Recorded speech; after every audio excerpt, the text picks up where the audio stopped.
오늘 우리가 함께 볼 하나님의 말씀은 요한복음 11장 47절부터 48절까지의 말씀입니다.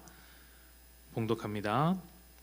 이에 대제사장들과 바리새인들이 공회를 모으고 이르되 이 사람이 많은 표적을 행하니 우리가 어떻게 하겠느냐? 만일 그를 이대로 두면 모든 사람이 그를 믿을 것이요 그리고 로마인들이 와서 우리 땅과 민족을 빼앗아 가리라 하니. 아멘.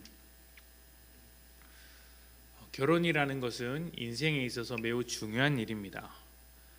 자기 혼자 인생을 살던 두 사람이 하나의 인생으로 살면서 서로를 책임지는 특별한 관계가 되기 때문에 이전에는 경험하지 못했던 새로운 일들을 경험하게 됩니다.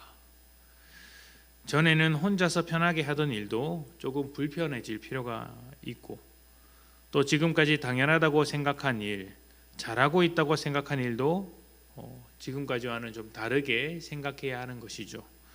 그러다 보니 결혼하는 것은 같이 사는 것을 넘어서 나를 변화시키는 일이라고 합니다.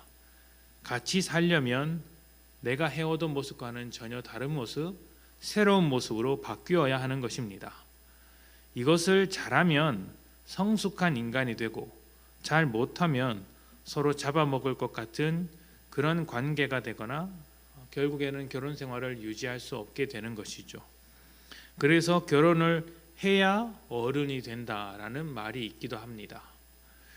그런데 어떤 사람들은 결혼 생활을 편하게 하기 위해서 주도권을 잡으라고 하는 사람들이 있습니다. 경제적인 주도권이든 무엇이든 잡는 사람이 편하게 산다고 하는 것이죠. 이 말은 다시 말하면 네가 살아가는 그 생활 방식을 전혀 바꾸지 말고 상대방에게 그 살아가는 방식을 바꾸도록 강요하라. 너는 변하지 말고 상대방에게 그것을 짐을 지우라 라고 말하는 것과 같죠. 사실 이런 생각은 그리스도인으로서는 좋은 생각이 아닙니다. 내가 편하려고 상대방을 고생길로 인도하는 것은 부부를 한 몸과 서로 돕는 배필로 생각하라는 성경의 메시지와는 맞지 않는 것이죠. 오히려 서로의 약함을 돌보고 서로에게 도움이 되어주기 위해서 주도권을 내어주며 섬기는 관계가 되는 것이 훨씬 더 좋다라고 말씀을 드리고 싶습니다. 성경은 예수님과 교회를 부부와 같다고 설명합니다. 부부가 한 몸 되는 것처럼 예수님과 교회는 한 몸인 것이죠. 예수님은 교회의 머리로서 한 몸이고 교회는 예수님의 몸으로서 한 몸이 되는 것입니다. 앞에서 말씀드린 것처럼 서로 다른 두 사람이 한 몸이 되었을 때 주도권 문제가 생길 수 있듯이 예수님과 교회도 주도권 문제가 생길 수 있습니다. 예수님과 우리 중에 누가 주도권을 잡아야 할까요? 당연히 예수님께서 주도권을 잡으셔야 합니다. 그런데 사실 따지고 보면 예수님께서 주도권을 잡으실 때보다 우리가 주도권을 잡을 때가 훨씬 많습니다. 주도권을 꼭 붙잡고 절대 빼앗기려 하지 않는 것이죠. 기분 나쁘면 기분 나쁜 대로 나의 주도권을 행사하고 형편이 안 좋으면 그 형편을 이유로 주도권을 가지려고 합니다. 어떻게 될까요? 부부 사이에서 주도권 싸움을 하면 크게 다툴 수 있듯이 또 갈라설 수 있듯이 예수님과 우리의 관계가 무너질 수 있는 것입니다. 그런데 여기서 놀라운 것은 예수님과 우리의 관계에서 예수님이 항상 양보하신다는 것입니다.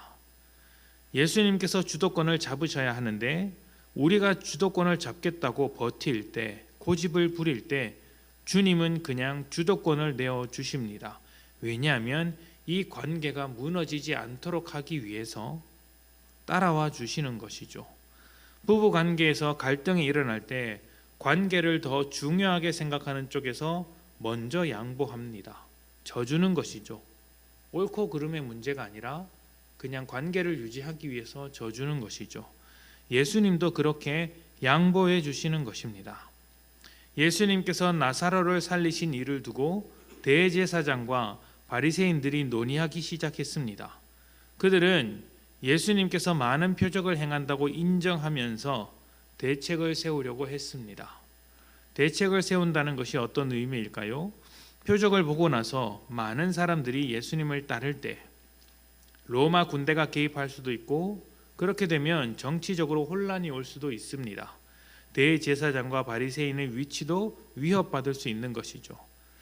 어떻게 보면 민족을 걱정하는 회의처럼 보이지만 사실 가장 큰 문제는 예수님의 표적을 그들이 판단하고 있다는 것입니다.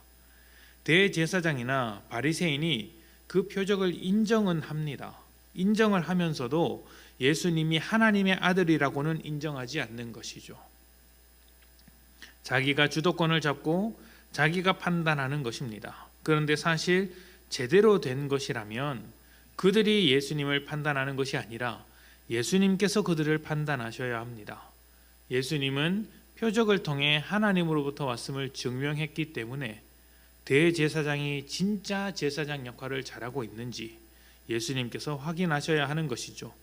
이것을 거절한 대제사장은 제사장이라는 복된 위치에 있으면서도, 복된 직분을 가지고 있으면서도 하나님과 갈라질 수밖에 없었던 것입니다.